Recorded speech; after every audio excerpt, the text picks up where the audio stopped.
எல்லாருக்கும் வணக்கம். இந்திய அரசியல் சாசனம் நம்ம தமிழ்நாட்டில் இருக்கிற எல்லாருக்குமே கொடுத்துருக்கிற உரிமையில் ரொம்ப ரொம்ப முக்கியமானது ஓட்டிங் ரைட், வாக்குரிமை. ஒரு மனுஷன் உயிரோடு இருக்கான்றதுக்கு அடையாளமாக இருக்கிறதுல அவனோட ஓட்டுரிமை ரொம்ப முக்கியம். அதனால தான் voting is not only our right but also our life. ஒரு முக்கியமான விஷயத்தை பற்றி இப்போ நான் உங்ககிட்ட ஷேர் பண்ண போகிறேன். இது நான் ஃபஸ்ட்டு கேள்விப்பட்ட உடனே எனக்கே ரொம்ப ஷாக்கிங்காக தான் இருந்தது. இப்போ நான் பேசிகிட்டு இருக்கிற இந்த நேரத்தில் தமிழ்நாட்டில் இருக்கிற நம்ம யாருக்குமே ஓட்டு போடுற உரிமையே இல்லைன்னு சொன்னால் நம்புவீங்களா? நான் நீங்கள் உட்பட யாருக்குமே அது இல்லை. நான் பயமுறுத்துறேன்னு நினைக்காதீங்க, அதுதான் நிஜமும் கூட. கொஞ்சம் ஏமாந்தால் நம்மளை மாதிரியே இன்னும் லட்சக்கணக்கான பேருக்கும் இதே நிலைமை தான். ஓட்டு போடுற அந்த உரிமையே இல்லாத மாதிரி ஒரு நிலைமை வந்தாலும் வரலாம். இதுக்கு மெயின் ரீசன் அந்த எஸ்ஐஆர், ஸ்பெஷல் இன்டென்சிவ் ரிவிஷன், சிறப்பு தீவிர திருத்தம். இப்போது இந்த எஸ்ஐஆர் நம்ம தமிழ்நாட்டில் எப்படி ஒர்க் ஆக போகுது? கடந்த ஜனவரி மாதம் எடுத்த அந்த கணக்கெடுப்பில் 6,36,00,000 வாக்காளர்கள் நம்ம தமிழ்நாட்டில் இருக்கிறாங்க. ஆனால் அவங்க யாருக்குமே இந்த ஓட்டு போடுற உரிமையே இல்லை. அந்த பிஎல்ஓன்னு சொல்லுவாங்க, பூத் லெவல் ஆஃபீஸர்ஸ், வாக்குச்சாவடி நிலை அலுவலர். அவங்க தான் வீடு வீடாக போய் அந்த ஃபார்மை கொடுப்பாங்க. அதை நம்ம ஃபில்அப் பண்ணி கொடுக்கணும். அதை தேர்தல் ஆணையம் அதை எடுத்துகிட்டு போய் அதை ஸ்க்ரூட்டினைஸ் பண்ணி அது எல்லாமே கரெக்டாக இருக்கான்னு செக் பண்ணி பார்த்ததுக்கப்புறம் அந்த வாக்காளர் பட்டியலை வெளியிடுவாங்க. அந்த வாக்காளர் பட்டியலில் நம்ம பேர் இருக்கணும், அப்போ தான் நம்மளால் ஓட்டு போட முடியும். அந்த புது பட்டியல் வர்ற வரைக்கும் நம்ம வாக்காளர்களான்றது அது உறுதியே செய்ய முடியாது. இன்கேஸ் அந்த புது பட்டியலில் நம்ம பேர் இல்லைன்னா அது ஒரு தனி ப்ராசஸ், அது ஒரு தனி ஃபார்ம், அது ஒரு தனி கிளைம்ன்ற மாதிரி அது ஒரு வேறு வேலை. ஸோ இந்த மாதிரி நிறையா சிரமங்கள் குழப்பங்கள் இருக்கிறதுனால மக்களுக்கு இது மேலே ஒரு கன்ஃபியூஷன் ஒன்று இருக்குது. இது என்ன வெரிஃபிகேஷனா இல்லை ஒரு மறைமுக ரீரெஜிஸ்ட்ரேஷனா இல்லை இது ஒரு நியூ ரெஜிஸ்ட்ரேஷன் மாதிரியே தானா அப்படின்ற மாதிரி நிறைய கன்ஃபியூஷன் இருக்குது. அவங்க செய்ய வேண்டியதெல்லாம் ஒன்று தான். இந்த மாதிரி வீடு வீடாக போய் அந்த என்யூமரேஷன் ஃபார்ம் நம்ம ஃபில்அப் பண்ணி கொடுக்கும்போது அதுக்கான அக்னாலேஜ்மெண்ட்டை அந்த பிஎல்ஓ அந்த ஆஃபீஸர்கிட்ட இருந்து நீங்கள் வாங்கிக்கணும். அது ரொம்ப ரொம்ப முக்கியம். இது நான் சொல்கிறது வாக்காளர் பட்டியலில் ஆல்ரெடி உங்கள் பேர் இருக்கிறவங்களுக்கு நான் சொல்கிறேன். இப்போ புது வாக்காளர்கள், ஃபஸ்ட் டைம் ஓட்டர்ஸ், அவங்களுக்கு ஃபார்ம் 6ன்னு ஒன்று இருக்குது. அதை நீங்கள் ஃபில்அப் பண்ணி நீங்கள் உங்கள் ஏரியாவில் இருக்கிற சம்மந்தப்பட்ட அந்த உங்கள் அலுவலகத்தில் நீங்கள் டைரெக்டாகவும் சப்மிட் பண்ணலாம், இல்லை நீங்கள் ஆன்லைன்லேயும் சப்மிட் பண்ணலாம். அப்படி ஆன்லைனில் நீங்கள் சப்மிட் பண்ணிங்கன்னா அதுக்கான ஸ்க்ரீன்ஷாட்டை எடுத்து வச்சுக்கோங்க. ஃபோனில் மெசேஜ் வரும், அதை சேவ் பண்ணி வச்சுக்கோங்க. அப்ராடில் இருக்கிறவங்க கூட அந்த எஸ்ஐஆர் ஃபார்மை டவுன்லோட் பண்ணி நீங்கள் அதை ஃபில்அப் பண்ணி சப்மிட் பண்ணலாம். அதுக்கான அக்னாலேஜ்மெண்ட்டை வாங்கி வச்சுக்கோங்க. ரொம்ப முக்கியமாக உங்களோட பிஎல்ஓ அந்த ஆஃபீஸர் யாருன்னு தெரிஞ்சு வச்சுக்கோங்க. இந்த தேர்தல் ஆணையம் அந்த வெப்சைட்டில் போனீங்கன்னா அந்த பர்டிகுலர் பிஎல்ஓ ஆஃபீஸரோட ஃபோன் நம்பர் கூட நீங்கள் எடுத்து வச்சுக்கலாம்.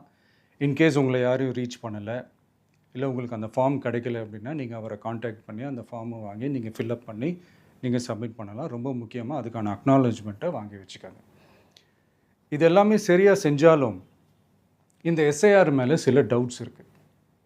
அது என்னென்னா, இந்த 6,36,00,000 வாக்காளர்களுக்கு ஒருத்தர் விடாமல் இந்த ஒரே மாதத்துக்குள்ளே எப்படி எல்லாருக்குமே அந்த ஃபார்ம் போய் ரீச் ஆகும்? ஒன்று. ரெண்டாவது, நீங்கள் வரும்போது வீட்டை பூட்டிட்டு வேலைக்கு போயிட்டு என்ன பண்ணுறது? இப்போ நீங்கள் வருவீங்கன்றதுக்காக வேலையெல்லாம் விட்டுட்டு வீட்டுக்குள்ளேயே உட்காந்துட்ருக்கணுமா? ஸோ இதில் மெயினாக பாதிக்கப்பட போகிறது உழைக்கிற மக்கள், ஏழைகள், வேலைக்கு போகிற பெண்கள். இவங்களுக்கு யார் கரெக்டான அந்த பதில் சொல்ல போகிறது? ஒரு நியாயமான எஸ்ஐஆர்னால் என்ன நடக்கணும்? இப்போது இறந்து போனவங்களை மார்க் பண்ணி அதுலேருந்து டிலீட் பண்ணணும். இப்போ போலி வாக்காளர்கள் இருந்தாங்கன்னா அவங்கள மார்க் பண்ணி டிலீட் பண்ணணும். இப்போ ஆல்ரெடி ஓட்டு இருக்கிறவங்களுக்கு எதுக்கு இந்த ரெஜிஸ்ட்ரேஷன் என்ற பேரில் இவ்வளவு குழப்பங்கள் அப்படின்றது தான் எங்கள் கேள்வி. இப்போ புதுசாக வர்ற வாக்காளர்களையோ இல்லை ஓட்டு இல்லாதவங்களையோ சேர்த்தா பத்தாதா? இப்போ ரீசெண்டாக நடந்த இப்போ எலெக்ஷன் 2021, 24 எப்படி எல்லாருமே ஓட்டு போட்டோம்? அதில் ஓட்டு போட்டவங்க கூட இப்போ புதுசாக ரெஜிஸ்டர் பண்ணணும்னா அது ஏன் அந்த கன்ஃபியூஷன் அப்படின்றத நாங்கள் கேட்குறோம். அதனால தான் நாங்கள் எஸ்ஐஆரை எதிர்க்கிறோம். இப்போ புதுசாக சில கம்ப்ளைண்ட்ஸ்லாம் வர ஆரம்பிக்குது. அது என்னென்னா முக்கியமாக நம்மளுடைய டிவிகே தோழர்களுக்கு அந்த ஃபார்ம் கிடைக்க மாட்டேங்குது, கொடுக்க மாட்டேன்றாங்க அப்படின்ற சில கம்ப்ளைண்ட்ஸ். இது யார் பண்ணுறாங்க அப்படின்றது நான் தான் சொல்லி தெரிய வேணும்னு ஒன்றும் அவசியம் இல்லை உங்களுக்கு. இப்போ இருக்கிற ஆட்சியாளர்கள் அவங்களுக்கு கைப்பாவையாக இருக்கக்கூடிய சில பேர் வந்து இதை செய்ய ஸ்டார்ட் பண்ணியிருக்கிறாங்க. அதனால் மைடியர் வர்ச்சுவல் வாரியர்ஸ், இதை வந்து சாதாரணமாக எடுத்துக்காதீங்க. இது எல்லாருக்குமே அந்த ஃபார்ம் போய் ரீச் ஆகணும். இதில் ரொம்ப உறுதியாக இருங்க. அதையும் மீறி உங்களுக்கு அந்த ஃபார்ம் கிடைக்கலன்னா இருக்கவே இருக்கும் ஆன்லைன். தேர்தல் ஆணையம் அந்த வெப்சைட்டில் போய் அந்த ஃபார்மை டவுன்லோட் பண்ணி நீங்கள் ஃபில்அப் பண்ணி சப்மிட் பண்ணலாம். உங்கள் வீட்டில் இருக்கிறவங்களுக்கு நீங்கள் செஞ்சு கொடுங்க, பக்கத்து வீட்டில் இருக்கிறவங்களுக்கு செஞ்சு கொடுங்க, தெரிஞ்சவங்களுக்கு, தெரியாதவங்களுக்கு, பழகினவங்களுக்கு, பழகாதவங்களுக்கு எல்லாருக்குமே நீங்கள் தயவு செஞ்சு கொடுங்க. அண்ட் ரொம்ப முக்கியமாக நம்ம ஜென்சி கிட்ஸ், நம்ம ஃபஸ்ட் டைம் ஓட்டர்ஸ், நம்ம புது வாக்காளர்கள், நம்ம நண்பா நண்பிகள், அவங்க ரொம்ப கேர்ஃபுல்லாக இருக்கணும். நான் ஆல்ரெடி சொன்ன மாதிரி உங்களுக்கான ஃபார்ம், அந்த ஃபார்ம் நம்பர் 6, அதை கரெக்டான டீட்டெயில்ஸோட கரெக்டான உங்கள் டாக்குமெண்ட்ஸை வச்சு அதை சப்மிட் பண்ணுங்கள். ஏன்னா வரப்போகிற தேர்தலில் நீங்கள் தான், அந்த ஜென்சி வாக்காளர்கள் தான் மிக முக்கியமான ஒரு ஃபோர்ஸ் அப்படின்றது எல்லாருக்குமே தெரிஞ்ச ஒரு விஷயம். அதனால் உங்களை டிஸ்டர்ப் பண்ணுறதுக்கு, உங்கள் பேரை அதில் இன்க்ளூட் பண்ணாமல் செய்கிறதுக்கு என்னென்ன வேலைகள் செய்யணுமோ, என்னென்ன தில்லுமுள்ளு வேலைகள் செய்யணுமோ எல்லாமே அவங்க செய்வாங்க. இது நமக்கு எல்லா திசையிலையும் எல்லா பிரச்சனைகள் கொடுத்துட்டு தானே இருக்கிறாங்க. அது டிஃபால்ட்டாக நடந்துட்டு தான் இருக்கும், அது ஒன்றும் பண்ண முடியாது. ஸோ அந்த மாதிரி ஓட்டு போடுற விஷயத்துலேயும் அவங்க என்ன உத்தரமராக மாறவா போகிறாங்க? இப்போ நான் சில மீட்டிங்ஸ்லலாம் ரிப்பீட்டடாக ஒரு விஷயம் நான் சொல்கிறேன்ல, 2 பேருக்கு நடுவில் தான் போட்டி அப்படின்ட்டு. அது மேடைக்கு மேடை அவங்க அதை ப்ரூவ் பண்ணிகிட்டு இருக்கிறாங்க. அதனால் தோழர்களே, வரப்போகிற தேர்தலில் நம்ம யாருன்னு காட்டணும், நம்ம பலம் என்னன்னு காட்டணும். அதுக்காக அந்த பலமான, அந்த பவர்ஃபுல்லான ஆயுதத்தை நம்ம கையில் எடுக்கணும். அந்த ஆயுதம் வேறு எதுவுமே இல்லை, ஓட்டு, வாக்கு, ஜனநாயகம். அது இருந்தால் தான் நம்ம அந்த வெற்றியை நோக்கியே நம்மளால் பயணிக்க முடியும். தமிழ்நாடே அந்த வாக்குச்சாவடி முன்னாடி திரண்டு நிற்கணும். அதை பார்த்துட்டு தமிழ்நாடே தமிழக வெற்றி கழகமா, இல்லை தமிழக வெற்றி கழகம் தான் தமிழ்நாடா அப்படின்ற மாதிரி இருக்கணும். வீடுன்னு ஒன்று இருந்தால் தான் ஓடு மாற்ற முடியும்னு அறிஞர் அண்ணா அவர்கள் சொல்லியிருக்கிறாங்க. அந்த மாதிரி ஓட்டுன்னு ஒன்று இருந்தால் தான் இந்த நாட்டையே காப்பாற்ற முடியும்.